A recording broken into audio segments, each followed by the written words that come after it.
परभणीमध्ये झालेल्या आंदोलनामध्ये अनेक आंबेडकर अनुयायांना अटक करण्यात आली। त्याच्यात एक दुर्दैवी सोमनाथ सूर्यवंशी याचा पोलीस कस्टडीमध्ये मृत्यू झालेला आहे आणि तो अत्यंत संशयास्पद आहे।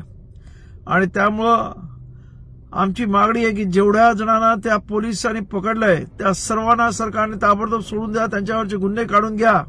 आणि ज्यांनी भीमसैनिकांना अत्यंत निषेधार्थ अशी मारहाण केलेली, अत्यंत अत्याचार केलेले आहेत, त्या पोलिसांवरती ताबडतोबीनं चौकशा लावा।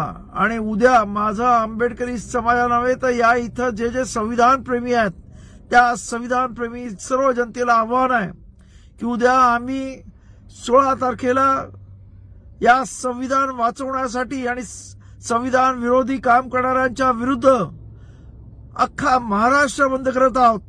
आणि त्या महाराष्ट्र बंदला सर्व संविधान प्रेमी जनतेने पाठिंबा द्यावा आणि या बाबासाहेब आंबेडकरांच्या भीमसैनिकाला संविधान वाचवण्यासाठी शहीद झाला त्याला भावपूर्ण आदरांजली श्रद्धांजली व्हा, एवढं आव्हान महाराष्ट्रातल्या जनतेला करतो।